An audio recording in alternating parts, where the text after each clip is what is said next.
जय हिंद सभी फौजी पेंशनर बंधु। मुझे उम्मीद है आपको स्पर्श से नियमित रूप से पेंशन आ रहा होगा और आज धमाका आया है OROP 3 का, जिसका पिछले 5 वर्षों से हमें इंतज़ार था। पिछले OROP 2 में कई लोग नाराज़गी व्यक्त कर रहे थे। OROP 1 से OROP 2 तो बहुत ही बेकार था। OROP 3 थोड़ा सा बेहतर है, हालांकि इसमें भी कई विसंगतियां हैं जो कि आने के समय धीरे धीरे हम शायद हमारी सरकार इसे ठीक कर पाए। लेकिन देखते हैं। तत्काल हमारे वीडियो का उद्देश्य यही है, हमने एक सीरीज ही निकाला है OROP 3 में, क्योंकि इतने पेंशनर हैं, सब सवाल करते हैं। मुझे लगा कि सबके सवालों का हम पूरा सीरीज ही बना लेते हैं, जहाँ की पूरा डिटेल बनाऊंगा। टेबल, हर टेबल को, यहाँ 121 टेबल हैं और एक एक टेबल में, जैसे टेबल नंबर 1 को ही 41 टेबल बन रहे हैं, तो बहुत ही विस्तार विषय है। तो मैं आपसे सबसे पहला तो यही आग्रह करूंगा कि हमारे चैनल को अगर आपने अभी तक सब्सक्राइब नहीं किया तो सब्सक्राइब कर लीजिए, लाइक कीजिए, कमेंट कीजिए, सगे संबंधियों के साथ भी साझा कीजिए, बेल आइकन पुश कर लीजिए। और फिर आगे की बात करता हूं कि अभी तक हमने अपने इस सीरीज की पहला वीडियो में आपको ओवरव्यू दिया, इंट्रोडक्शन दिया कि क्या OROP है, क्या OROP 3 है, इसके सेलिएंट फीचर्स की बात हमने किया। आज इस वीडियो में स्पेशल रैंक वाइज मैं कवर करने जा रहा हूं, जहां कि आप देखेंगे अभी तक हमने कवर किया था कि इसके क्या क्या, हम पहला वीडियो में आपने देखा होगा, अगर नहीं देखा होगा तो आप यहां फिर से देख लीजिए। जस्ट क्विक रिकैप में कर रहा हूं। हमने ब्रीफ हिस्ट्री OROP का बोला, माइलस्टोन दिया, सेलिएंट फीचर्स दिए। हमने इंट्रोडक्शन में बताया कि 1 जुलाई 2024 से यह लागू होगा और सभी जो 30 जून 2024 तक हुए हैं ये सब इसमें शामिल हो जाएंगे। हमने ब्रीफ हिस्ट्री में भी बताया कि OROP 1 में 555 सर्कुलर PCDA प्रयागराज ने जारी किया था, जो कि 4 फरवरी 2016 को लागू हुआ था। 1 जुलाई 2014 से लागू हो गया था। 4 इंस्टॉलमेंट में सभी फौजी बंधु पेंशनर को मिला था। फैमिली पेंशनर के लिए और एवार्डी के लिए सिंगल हुआ था। लगभग इसी प्रकार 666 सर्कुलर OROP 2 के लिए हुआ था, जो कि इशू हुआ था 20 जनवरी 2023 को, और इसकी एप्लीकेबिलिटी ठीक 5 साल बाद 1 जुलाई 2019 को से था। इसमें भी ठीक OROP 1 की तरह ही 4 इंस्टॉलमेंट पे हुए थे और वीर नारियां जो हैं और एवार्डी हैं, इनको सिंगल लमसम में पेमेंट एकमुश्त किया गया था। OROP 3 का माइलस्टोन अगर आप अवगत नहीं है तो यहाँ फिर से मैं रिपीट कर रहा हूँ। इसको कैबिनेट का अप्रूवल गवर्नमेंट ऑफ इंडिया के द्वारा मिल गया है। OROP 3 नोटिफिकेशन जारी हो गया मिनिस्ट्री ऑफ डिफेंस से 10 जुलाई 24 को।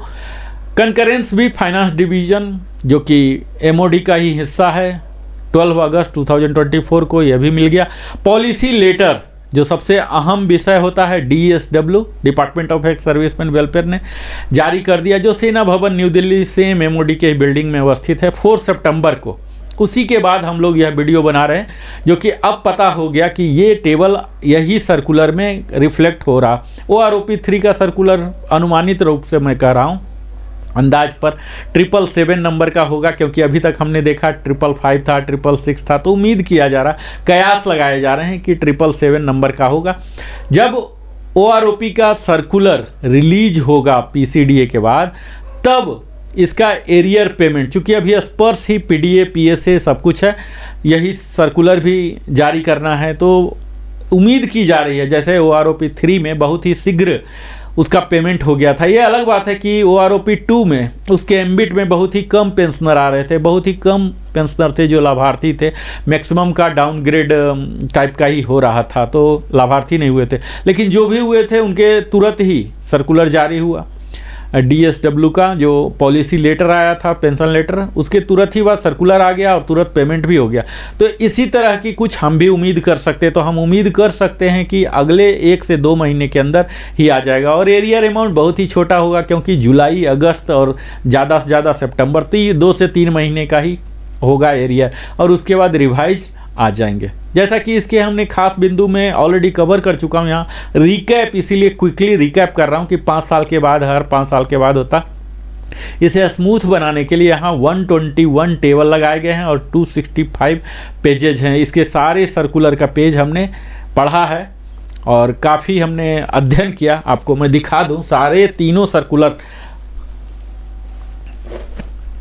ये देखिए तीनों सर्कुलर हमने लिया, यहाँ 555, 666 और जो अभी का लेटर है, तीनों को हमने स्पाइरल बाइंडिंग किया और काफ़ी अध्ययन किया हूँ। तब जाके अब मैं पूरा विस्तार में वीडियो बनाने जा रहा हूँ। यह जो कवर हो रहे हैं रिटायरिंग सर्विस स्पेशल के लिए, कवर हो रहे हैं इनवैलिड लिबरलाइज डिसेबिलिटी के लिए, वार इंजरी के लिए, और पेंशन इंक्लूडिंग डिसेबिलिटी एलिमेंट के लिए, इम्पेयरमेंट के लिए, वार इंजरी के लिए, ये सब कवर हो रहे हैं इसमें। Ordinary, special, liberalise family pension और ऑनरी जो कमीशन्ड ऑफिसर हैं, कमीशन्ड अफसर हैं, जेसीओ हैं, अदर्स हैं, एनसी है, ये सब कवर हो रहे हैं। किसके किसके? आर्मी, नेवी, एयरफोर्स, डीएससी के, टेरिटोरियल आर्मी के, retired, discharge, invalidated out, died in service और आफ्टर रिटायरमेंट, तो ये सब कवर हो रहे हैं। इसमें जो अपने मर्जी से ही गए हैं ओन रिक्वेस्ट से, वो कवर नहीं होंगे। इसमें डाउनवार्ड रिवीजन नहीं होगा, पेंशन प्रोटेक्शन होगा। आप कई बार हम आगे टेबल का जिक्र करने जा रहे हैं, यहाँ आप देखेंगे कि माइनस में वैल्यू है, लेकिन किसी को भी माइनस में नहीं मिलेगा, सबको प्लस ही होना है, या तो फिर कुछ भी नहीं मिलेगा। तो यहाँ हम यह देख सकते हैं कि कौन कौन से लोग जो हैं पेंशनर अप्लीकेबल हैं। तो सारे डिफेंस पेंशनर, फैमिली पेंशनर है, रिटायर्ड हैं, डिस्चार्ज हैं, इनवैलिडेट आउट हैं या सर्विस में मृत्यु हो गई, ये सब हमने कवर कर लिया। यह भी कवर किया कि नन अप्लीकेबल कौन कौन से हैं। तो यूके, HKSRA, KCIO पेंशनर हैं, पाकिस्तान बर्मा आर्मी पेंशनर के, reservist pensioner, x gratia pension जिनको मिल रहा, प्री मैच्योर रिटायरमेंट हैं, ये सबको नहीं होगा। यहाँ इम्प्लीमेंटेशन जो मेथोडोलॉजी है, ये बहुत ही बारीक से यहाँ समझने की ज़रूरत होगी। मैं टेबल के लिए आपको ले जाऊँ, इससे पहले मैं आपको यहाँ बता दूँ कि अभी का जो है उसमें कई तरह की विसंगतियाँ हैं, जिसको कि उन्होंने एक्सप्लेन करने का प्रयास किया है। हालांकि उनका एक्सप्लेनेशन जायज़ नहीं है, सही नहीं है। रैंक, ग्रुप और क्वालिफाइंग सर्विस, यही तीनों पर हमारा पेंशन तय होता है, पेंशन का बेसिक। इसमें लाइव डाटा 2023 का लिया गया है। अब इसमें क्वालिफाइंग सर्विस कई जगह ऐसे हुए हैं कि बराबर क्वालिफाइंग सर्विस का तो सेम होगा, सेम रैंक है, सेम ग्रुप है तो बराबर होगा, लेकिन कम क्वालिफाइंग सर्विस वाले का भी उतना ही मिल रहा है और ज़्यादा वाले का भी कम मिल रहा। तो ये थोड़ा सा विसंगतियाँ हैं।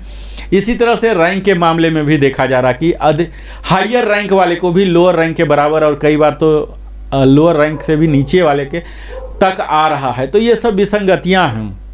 कई जगह कोई रिवीजन है ही नहीं, चाहे कोई भी क्लाउज हो, हर रैंक को, हर ग्रुप को, हर क्वालिफाइंग सर्विस को रिवीजन अपवर्ड होना चाहिए। यही तो फिलॉसफी है, सिंपल। इसमें तो कोई लॉजिक ज़्यादा वकालत करने की तो ज़रूरत है ही नहीं।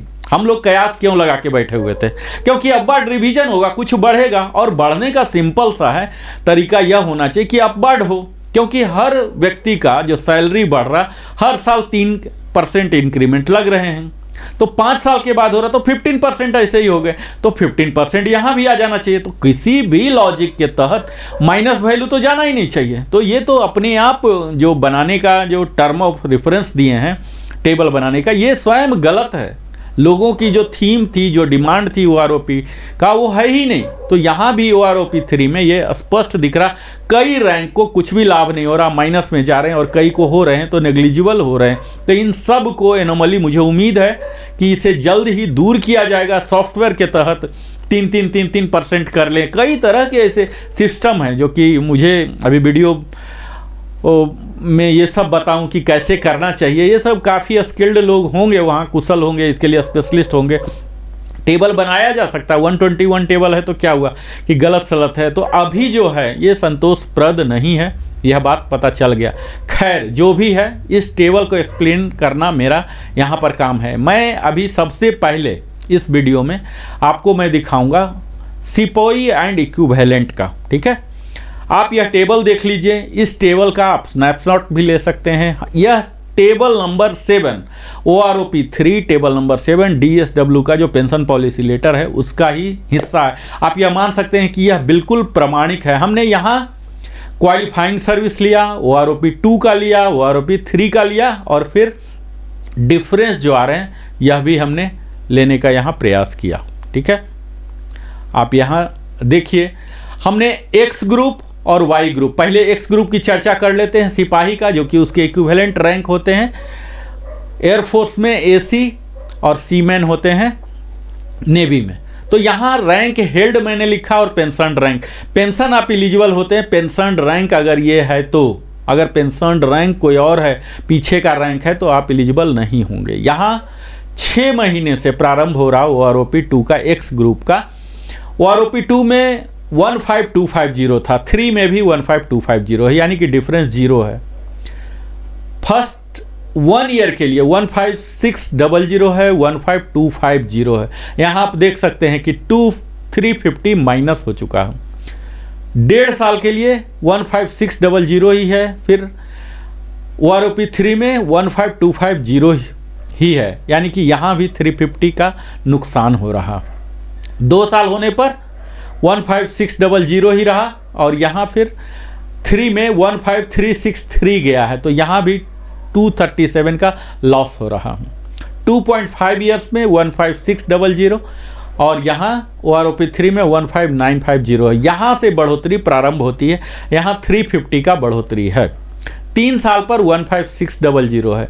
यहाँ आप देख सकते हैं कि 6 मंथ से लेकर, 6 मंथ को छोड़ दीजिए, 1 ईयर से लेके 3 ईयर्स यानी कि 2.5 साल तक के क्वालिफाइंग सर्विस का सेम ही दिया गया था OROP 2 में। हालांकि 3 में बढ़ाया गया है, लेकिन बढ़ाने के बावजूद भी बहुत कम अंतर आए हैं। आप यहाँ 3 साल पर देख लीजिए, 15600 को किया गया 16300, यहाँ 700 की बढ़ोतरी हुई है। 3.5 ईयर्स के लिए 15950 और 16375, 407 का दिया गया।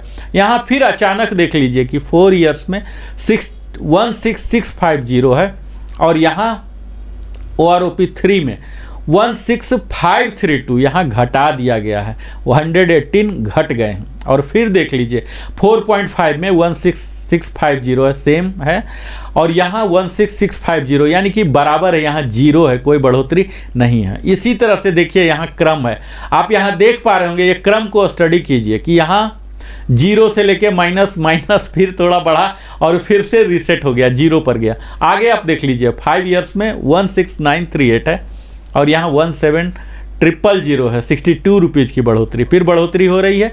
17225 5.5 ईयर्स है, 17313 88 रुपीज़ की बढ़ोतरी, और फिर 6 ईयर्स में जाके 17313 17313 0 ही रह गया। तो कितना विसंगति पूर्ण है यह देख लीजिए। 6.5 ईयर्स में 16757 है, और वहाँ 17569 है, 88 रुपीज़ की कटौती हो रही है। 7 ईयर्स में 17657 सेम ही चला रहा है, 17969 है, 312 का बढ़ोतरी हो रहा। यहाँ 7.5 17657 है, और यहाँ 3 में हो रहा 18057, 400 की बढ़ोतरी हो रही है। इसी तरह से 8 ईयर्स में भी सेम ही आ रहा है, 17657 OROP 2 का, 3 में बढ़ोतरी हो रहा 18569, 912 की बढ़ोतरी हो रही है। 8.5 ईयर्स में 18257 है, और 3 में है 18569, 312 है। तो यहाँ 8.5 तक थोड़ा थोड़ा हो रहा, एक इनको 8 ईयर्स वाले बड़े लक्की रहे हैं, 912 रुपीज़ की बढ़ोतरी हो रही है। 9 ईयर्स में 851 की बढ़ोतरी हो रही है, 9.5 में 1 रुपीज़, और 10 ईयर्स वाले ने पता नहीं क्या गुनाह किया है, इन्हें सिर्फ 1 रुपीज़ की बढ़ोतरी हो रही। इसी तरह से सेम ट्रेंड्स, लगभग सेम रेशियो इन्होंने वाई ग्रुप में भी डाला है। वाई ग्रुप का जो मिनिमम पेंशन है अभी जो है, OROP 2 में भी यही था, 3 में भी वही है, मिनिमम 13450 था, तो इनकी कोई बढ़ोतरी, मिनिमम में कोई बढ़ोतरी नहीं हुआ है। 13800 है 1 साल पर, 13450 हुआ है, यहाँ 350 का लॉस हुआ। दोनों जगह देखिए 350 का लॉस हुआ, 13800 13450, यहाँ भी 350 का लॉस, यहाँ भी 237 का लॉस, 350 का लॉस, 700 का लॉस, यानी कि लॉस होने का जो दर है वो सेम ही है। आप ये चीज़ सिमिलरिटी देख लीजिए, 407 का दोनों में बेनिफिट है, 118 का, चाहे एक्स ग्रुप हो वाई ग्रुप हो, दोनों में सिमिलरिटी देख लीजिए, यहाँ बिल्कुल सेम रखा गया है। यहाँ 62 रुपीज़, यहाँ 88 रुपीज़, यहाँ 0, यहाँ 88, यहाँ 312 का डिफरेंस रखा गया 400, यानी कि एक्स ग्रुप में वाई ग्रुप में दोनों को बिल्कुल रेशनलाइज रखे हैं, दोनों में जबकि परसेंटेज में बढ़ोतरी होना चाहिए था। परसेंटेज में बढ़ोतरी या कमी नहीं है, एक फिक्स अमाउंट रखे हैं, जबकि यह रेशनलाइजेशन के तहत होना चाहिए था। दोनों में 1-1 रुपये का किया गया है। अगला हम देखते हैं 10 साल से ज़्यादा सिपाही के लिए ही। आप अगला स्लाइड में देखिए।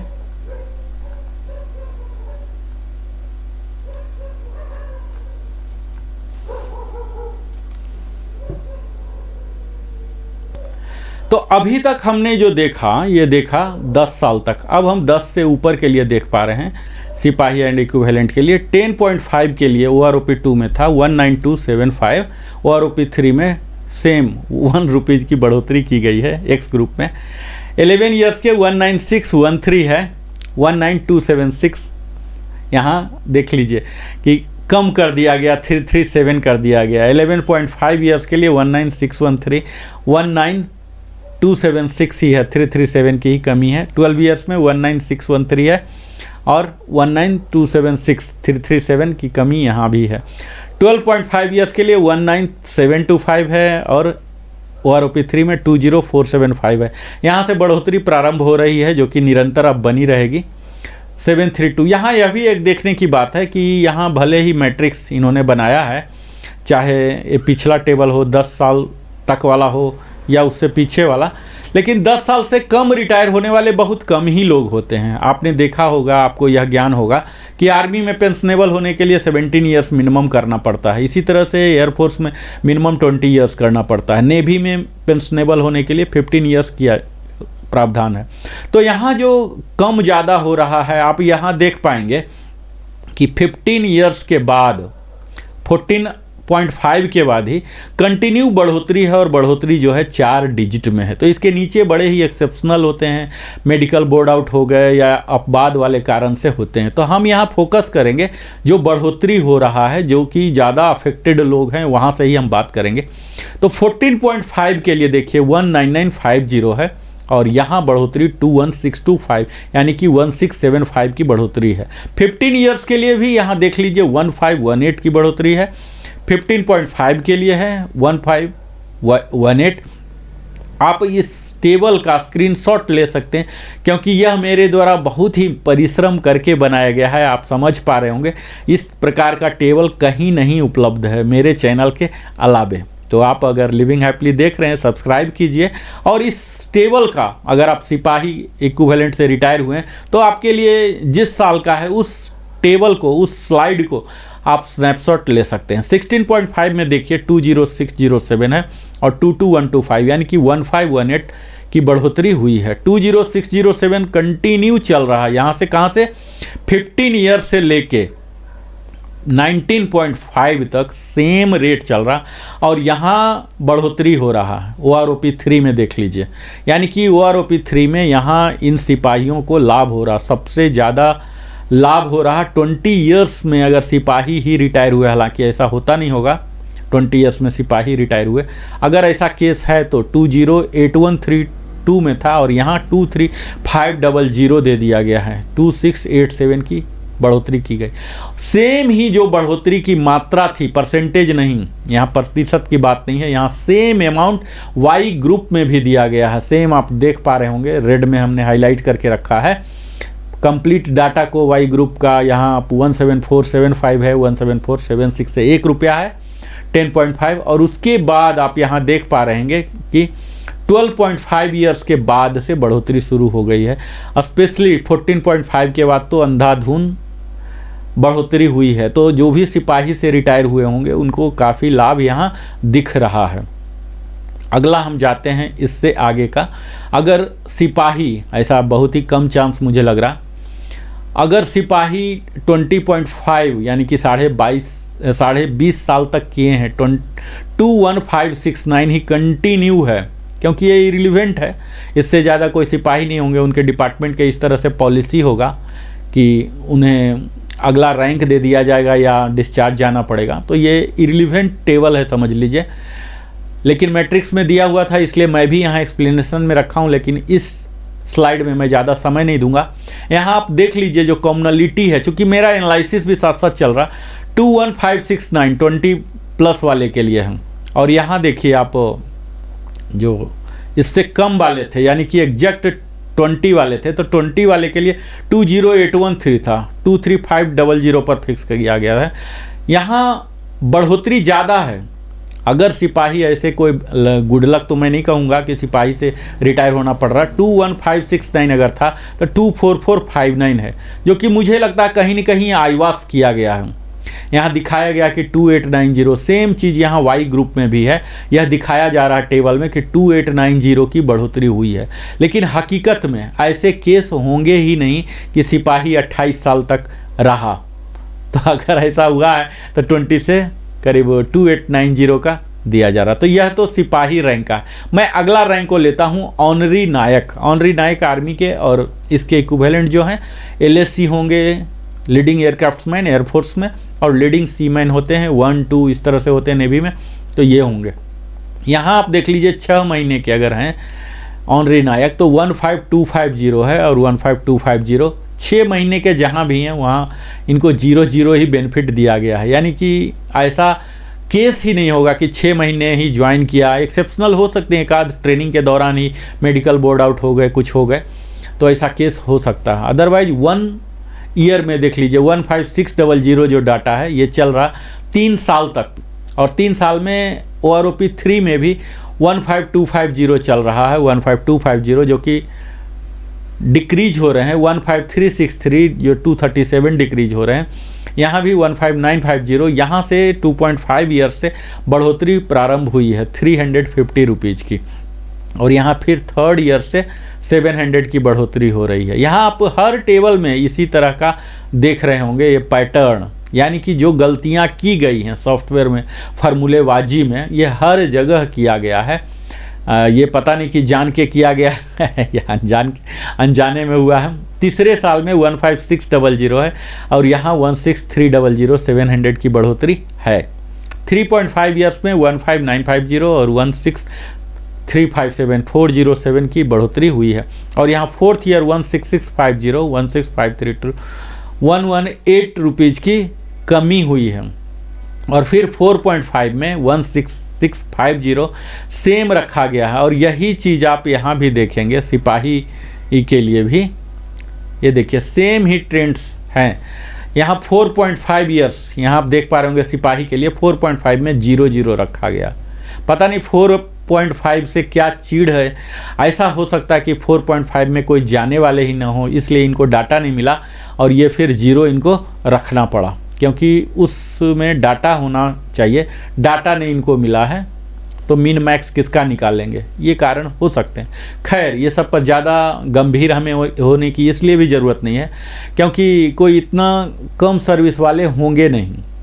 सब रिटायर्ड जो हो रहे हैं आर्मी में 17 में ही हो रहे हैं, तो 17 के बाद ही जिक्र किया जाए। यहाँ तत्काल चूँकि दिया हुआ इसलिए मैं विश्लेषण कर रहा हूँ, ये अप्रासंगिक होगा। 7 साल के लिए 17657 यही डाटा पूरा 8.5 तक चल रहा, और OROP 3 में देखेंगे तो यहाँ 88 रुपीज़ 0, फिर -88 हो जा रहा है, यहाँ +88, यहाँ -88, यहाँ 312 की बढ़ोतरी है, 400 की बढ़ोतरी, 912 की, 312 की, 850, और फिर सेम ट्रेंड्स है जो सिपाही में भी हमने देखा था। 9.5 के लिए 1 रुपया है, 10 ईयर्स के लिए 1 रुपीज़ है। अगला टेबल हम देखते हैं जिसमें कि 10+ है। 10+ वाले हो सकते हैं कि ऑनरी नायक के पद से जाएं, तो 10.5 में 1 रुपये का ही है। यहाँ दोनों आप देख पा रहे होंगे, अगर वाई ग्रुप है तो वाई ग्रुप पर फोकस करें, मैं एक्सप्लेन कर रहा हूँ। जो बढ़ोतरी की मात्रा है एग्जैक्टली सेम है।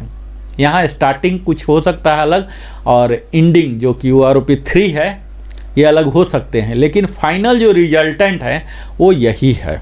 यहाँ आप देख लीजिए फिर से 10.5 में सेम चल रहा, 10.5 1 रुपीज़ की बढ़ोतरी है। 11 में -337 हो गया, फिर 11.5 में 337, 12 में -337, 12.5 में 732 प्लस होना शुरू हो गया, 13 में 732 का प्लस है, 13.5 में 19838 और यहाँ 20457, इस प्रकार 619 की बढ़ोतरी है। 14 में अगेन 19838 है और 20619 781, और यहाँ से 14.5 जो कि सिपाही में भी सेम आप देखे थे 19950 से लेके 21625 यानी कि 1675 यही सब रिटायर हुए हैं। इन्हें डाटा प्रचुर मात्रा में मिले हैं। जो रिटायर हुए हैं अभी 2023 में पूरे साल, तो इसी रैंक में ज़्यादा रिटायर हुए हैं 14.5, और यहाँ से इनको डाटा मिला है तो मिनिमम मैक्सिमम मिले हैं इनको। जहाँ डाटा मिला ही नहीं तो वो जीरो रह गया, जबकि ये क्राइटेरिया नहीं होना चाहिए। क्राइटेरिया ये होना चाहिए कि वो जाएं या न जाएं, उनके जो सैलरी है, सैलरी का ही तो 50% होता है, तो सैलरी से पेंशन कैलकुलेट किया जा सकता है। जाएं न जाएं, डाटा हो ना हो, उससे क्या फ़र्क पड़ता है। तो यहाँ विसंगतियाँ हैं। फिर भी 15 ईयर्स के लिए देख लीजिए कि 1518 है, सेम 158 ही चल रहा है 16.5 तक। 17 ईयर्स से, जो कि जहाँ से लोग जाते हैं एक्चुअल ऑनरी नायक होते हैं इसे 17 ईयर्स में, तो यहाँ अच्छी खासी बढ़ोतरी हो रही है, 1656 हो रही, 1656। और 18 ईयर्स में अगर कोई जाते हैं तो 165 ईयर्स है, और 18 से प्लस करके जा रहे हैं तो उनके लिए बहुत ही अच्छा बढ़ोतरी है। 20607, 23225 है, 2618 है। यहाँ यह देखिए कि इसके ऊपर DA भी आना है, तो काफ़ी अच्छी मात्रा है। अगला पे कमीशन आएगा, 8th पे कमीशन, तो इस बढ़े हुए पर भी जितना भी रेज होना है ये होगा। 19 के लिए 2618 है, 19.5 के लिए 2618 है, 20 ईयर्स के लिए काफ़ी अच्छा वैल्यू रखा गया 2687। यही सेम मात्रा वाई ग्रुप में भी रखा गया। आप यहाँ देख सकते हैं कि आपके क्वालिफाइंग सर्विस में कितने में आप थे। सबसे पहला तो यह चेक कर लीजिए कि आप ये थे कि नहीं। ऐसा केस हो सकता है कि OROP 2 का जो वैल्यू है ये आपका नहीं होगा, क्योंकि इससे ज़्यादा OROP 1 के अनुसार, नोशनल फिक्सेशन के अनुसार, 7th पे कमीशन के अनुसार इससे ज़्यादा मिल रहा होगा। तो आपको OROP 2 में भी जो दिख रहा, इससे ज़्यादा आपको पहले ही मिल रहा होगा, ऐसी भी संभावनाएं हैं। तो आपको वहाँ से लेके अब ये वाला वैल्यू मिलेगा। यानी कि आप यह देख लीजिए कि किसी भी हाल में आपको कम करके नहीं दिया जाए, आपके डिसएडवांटेज के लिए यूज नहीं होंगे। यहाँ भी देख लीजिए कि जो ऑनरी नायक है ऐसे बड़े ही रेयर होते हैं। यहाँ भी कुछ ट्रिक किया गया है। क्या ट्रिक है आप समझ ही पा रहे होंगे। 2890 की बढ़ोतरी हुई है यहाँ भी, जो कि प्रासंगिक नहीं है। 28 साल तक कोई भी नहीं रहेगा, पॉलिसी ही नहीं है कि कोई ऑनरी नायक ही रहे और इतना आगे तक जाए। तो यह टेबल बिल्कुल ही अप्रासंगिक है और इसे विश्लेषण में लेना मेरे लिए एक समय की बर्बादी होगी। मैं अगले रैंक के लिए जाता हूं, जो कि नायक एंड इक्विवेलेंट है।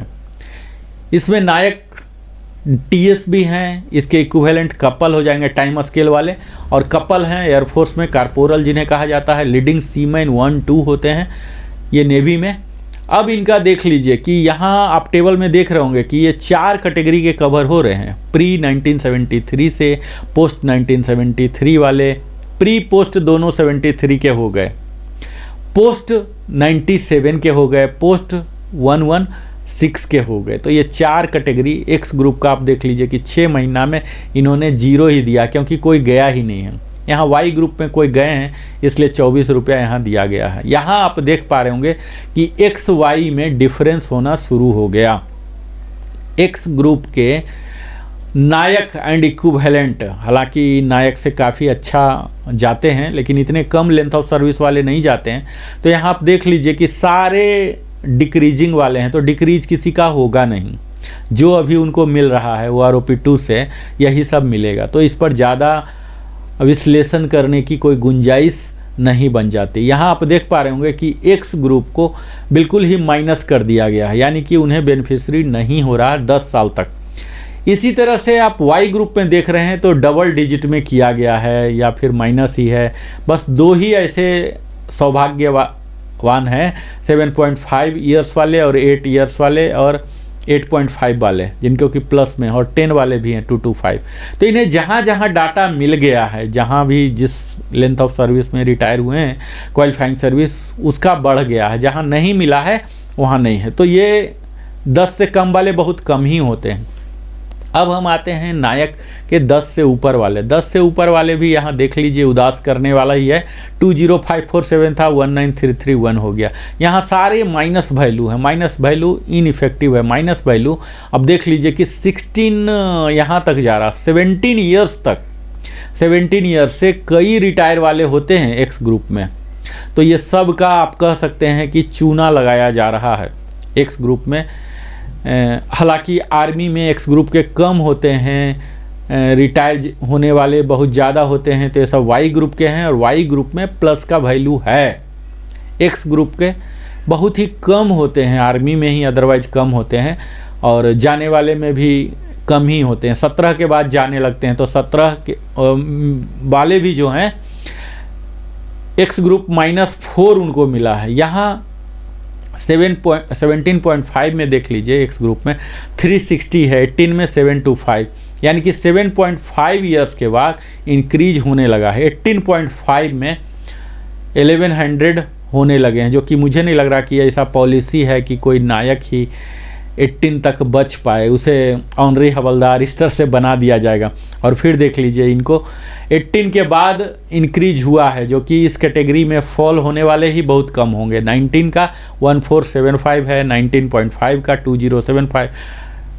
यहाँ एक्स ग्रुप में जो बढ़ोतरी आई है वो इस स्लैब में आया है, जो कि बहुत कम जाने वाले होंगे। 20 साल का कोई कपल नहीं जाता है, सार्जेंट बन ही जाता है। इसी तरह से वाई ग्रुप में आप देख लीजिए, वाई ग्रुप में थोड़ी सी इन्होंने रहम खाई है, सबका वैल्यू जो है प्लस में ही है। यहाँ 17963 से 18073 3 डिजिट में है, यहाँ 4 डिजिट में होना शुरू हो गया। 16.5 ईयर्स में 20107 था, 21488 हो गया, 1381 यहाँ बढ़ोतरी हुआ। और उसके बाद अच्छी खासी बढ़ोतरी है 17.5 ईयर्स अगर वाले हैं। ऐसा मुझे लग रहा कि आर्मी के अधिकतम लोग 17 वाले होंगे, 17 में जो नायक से ही रिटायर हुए, तो वहाँ उनके लिए एक अच्छा सा अवसर मिला है। यहाँ 1381 एक अच्छा सुविधा मिलने जा रहा, 1381 बढ़ाया गया है। 20194 से 22053, 1859 यहाँ भी 17.5 है।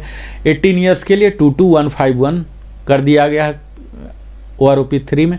इस प्रकार आप देखेंगे कि एक वाई ग्रुप को हर जगह दिया गया है और यहाँ एक्स ग्रुप को लास्ट में दिया गया है। ये क्या फिलॉसफी है, जबकि होना क्या चाहिए था, हर जगह ही इंक्रीज होना चाहिए था, इंक्रीज की मात्रा तय करना चाहिए था कि उनका इतना है तो इतना होना चाहिए, 3%, 3 इंटू 5, 15 ईयर्स। लेकिन यहाँ आप देख पा रहे होंगे कि कितना विसंगतियाँ भरा हुआ है इसमें।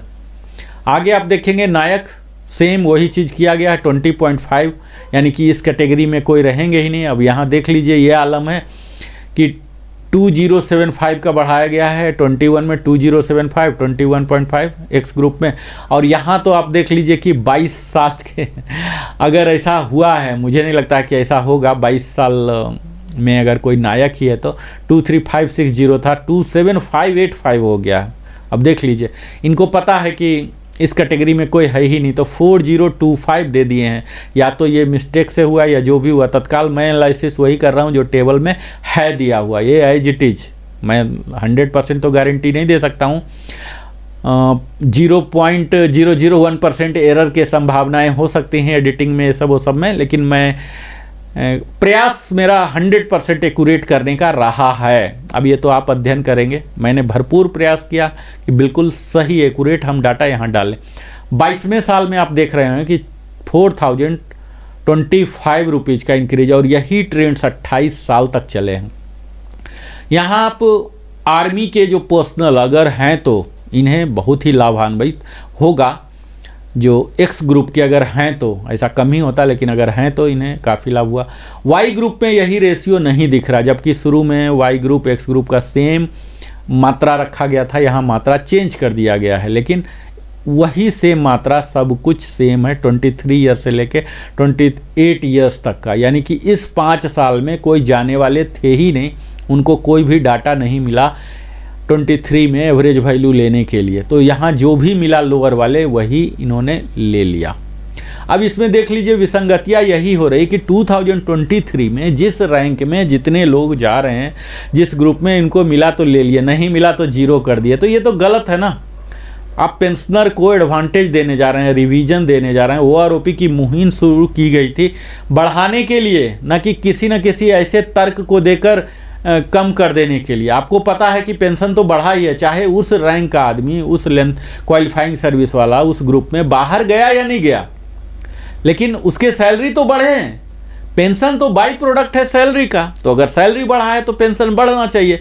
तो सैलरी से कनेक्ट होना चाहिए, ना कि बाहर जाने वाले का क्या पेंशन है उससे। बाहर जाने का पेंशन अगर नहीं गए तो ये महज एक संयोग की बात है, सैलरी से तो जाएंगे। तो जो सैलरी आपने फिक्स कर दिया सर्विंग वाले का, वही पेंशन का होना चाहिए। सिंपल सा फिलॉसफी यहाँ होना चाहिए, लेकिन पता नहीं सिंपल सी फिलॉसफी को इन्होंने अपने फ़ायदे के लिए नहीं किया है। अगला जो आता है rank honorary havildar and equivalent है। ऑनरी हवलदार इक्विवेलेंट ये सिर्फ आर्मी में ही होते हैं, बाकी दोनों सर्विस में मैंने देखा नहीं। 6 महीने के लिए 0-0 होते हैं और यहाँ वाई में 24 रुपये 24 रुपीज़ उन्होंने दिया है। अब यहाँ देख लीजिए कि ऑनरी हवलदार यानी कि इतना क्वालिफाइंग सर्विस हो गया है, कम से कम 18 साल 24 साल हुआ है तभी ऑनरी दिया गया है। तो ये सब माइनस में है, क्योंकि यहाँ कोई गए ही नहीं होंगे, तो माइनस वाले पर ज़्यादा एनालाइज करने की ज़रूरत नहीं है। एक्स ग्रुप में कोई भी ऐसे हैं नहीं जो गए हैं, इसीलिए सब माइनस वैल्यू हो गया। तो इन लोग का जो पेंशन है वो आरओपी 2 से या वो आरओपी 1 के तहत जो रेगुलेटेड है यही रहेगा। तो यहाँ ज़्यादा एनालाइज करने की गुंजाइश नहीं है। यहाँ एक वाई ग्रुप में देख पा रहे होंगे कि डबल डिजिट में है सारे, कुछ माइनस में है, बस 3 ही लक्की रह गए हैं, 7.5 साल, 8 साल, 8.5 साल वाले और एक 10 साल वाले 225। कोई रिटायर ऐसा हुआ होगा 10 साल में, इस वजह से इनको डाटा मिल गया है। आगे हम बात करते हैं ऑनरी हवलदार का ही। यहाँ 10.5 में फिर से माइनस ही जा रहा, ये माइनस वैल्यू -4 तक जा रहा, 17 साल तक। इसका मतलब है इनके पास कोई भी डाटा नहीं मिला और हमें एनालाइज करने की कोई ज़रूरत है ही नहीं, इसमें कोई होंगे नहीं, ठीक है, तो कोई जिक्र करने की ज़रूरत नहीं। यहाँ वाई ग्रुप में कुछ हो सकते हैं आर्मी के, एक्स ग्रुप ज़्यादा एयरफोर्स में होते हैं, नेवी में भी कम होते हैं और आर्मी में तो बहुत ही कम एक्स ग्रुप होते हैं। एविएशन ग्रुप, एविएशन रेजिमेंट है और कुछ खास रेजिमेंट ही हैं जिसमें एक्स ग्रुप के होते हैं, अधिकतम वाई के ही होते हैं। तो वाई वाले गए हैं तो वाई का डाटा आया है और वाई का प्लस भी आया है। अगर कोई ऑनरी हवलदार, ऐसा हुआ नहीं होगा, लेकिन कोई स्पोर्ट्समैन है या कुछ मेडिकल ग्राउंड पर बाहर गए हैं, बोर्ड आउट हुए हैं, तो उनमें ये बढ़ोतरी है ट्रिपल डिजिट में, 500 से 600 के एवरेज वैल्यू में यहाँ बढ़ोतरी है, अच्छी खासी बढ़ोतरी जो 16.5 ईयर्स के बाद और वाई ग्रुप में देखा जा सकता है, जहाँ से कि स्टार्ट होता है इनके डिस्चार्ज, लोग जा रहे होंगे 1381 का डिफरेंस है। और यहाँ 20194 था वो आरओपी 2 में, और जो कि बढ़कर 22053 हो चुका है, 1859। तो यहाँ 1844 हो रहा है 18 साल में, 18.5 में 1182। इसी तरह से 20 ईयर्स में मैक्सिमम हो रहे हैं 1759। और यहाँ एक्स ग्रुप में 2075 है और वाई ग्रुप में 1759 है, तो अच्छी खासी बढ़ोतरी है। अब देख लीजिए यहाँ फिर से ऑनरी हवलदार हैं और 20.5 है, ऑनरी हवलदार का इतना तक ही आएगा, यानी कि 21.5 तक ही आएगा। तो 21.5 एक्स ग्रुप में 2075 है और 22 के बाद ये ऑनरी हवलदार रहेंगे नहीं, हवलदार ही बन जाएंगे। तो 4025 यहाँ सेंट्रली दे दिया गया है, इरोनियसली या क्या पता नहीं, पर ये अप्रासंगिक है। इसी तरह से यहाँ थोड़ा सा वैरी हो रहा है वाई ग्रुप में, 1838 का डिफरेंस हो रहा है, 21244 से लेके 23569 हो रहा, 2325 बढ़ रहे हैं। यहाँ आपको 22.5 तक सदैव की भांति बढ़ रहे हैं, 2381। और उसके बाद सेम फिगर डाल दिया है इन्होंने, 1937 का ही डिफरेंस हो रहे हैं, क्योंकि यहाँ जो OROP 3 में है 23625 ही दिया गया। तो यह तो हो गए हमारे ऑनरी हवलदार तक। अगला, अभी ही आप मुझे लगता है बोर हो चुके होंगे, मैं आपको ज़्यादा बोर नहीं करना चाहता हूँ। अगले वीडियो में मैं हवलदार और इसके इक्विवेलेंट को दिखाऊंगा और विस्तार में बात करूँगा। आपने अगर हमारे चैनल को अभी तक सब्सक्राइब नहीं किया है तो आप अवश्य ही सब्सक्राइब कर लें, और अगर स्क्रीनशॉट नहीं लिए हैं तो स्क्रीनशॉट ले लें। मैं फिर से रन कर रहा हूँ, आप जिस रैंक के लिए हूँ, जिस क्वालिफाइंग सर्विस के लिए हूँ, ये देख लें। मैं अगले वीडियो में विस्तार में हवलदार में बात करूँगा, क्योंकि हवलदार ऐसा रैंक है यहाँ ज़्यादा से ज़्यादा लोग जाने वाले होते। मैं एक्सक्लूसिव हवलदार रैंक के लिए विस्तार में वीडियो बनाऊँगा। तत्काल आपने देखा सिपाही के लिए, ऑनरी नायक के लिए, नायक के लिए और ऑनरी हवलदार के लिए हमने 4 टेबल अभी तक कवर कर लिया है। फिर हम मिलते हैं अगले वीडियो में। ये हमारी श्रृंखला है, श्रृंखला चलती रहेगी और आप लोग इसी तरह से पेंशन पाते रहें। मुझे बड़ी खुशी होती है कि मैं आप सबों के एक बड़े से बड़े समस्या को समाधान कर पा रहा हूँ। आप कमेंट के जरिए लिखिए, कई लोग हमारे मोबाइल नंबर मांगते हैं, मैं अपना व्यक्तिगत मोबाइल नंबर देने में असमर्थ हूं। आप अपना मोबाइल नंबर दे सकते हैं ताकि मैं आपको कॉल बैक करूं। अगर मैं सोशल मीडिया पर अपना मोबाइल नंबर दे पाता हूं तो फिर मैं स्वयं एक रोजगार में हूं, पेशा में हूं, व्यापार में हूं। मैं अपना नंबर देकर कस्टमर केयर चला नहीं सकता हूं। तो ये मेरी असमर्थता है समय की कमी के कारण। आप लोग अपना मोबाइल नंबर दें और कमेंट के जरिए वहाँ लिखें अपने समस्या को। मैं भरपूर प्रयास करूँगा आपके समस्या का समाधान जल्द से जल्द, कम से कम समय में करूँ। बहुत बहुत धन्यवाद। अगर आपने सब्सक्राइब नहीं किया, सब्सक्राइब कीजिए। और आपने अपने जीवन का बहुमूल्य समय हमारे साथ बिताया है, इसीलिए अपने दिल की गहराई से मैं बोलता हूँ बहुत बहुत धन्यवाद। फिर से मिलता हूँ। जय हिंद।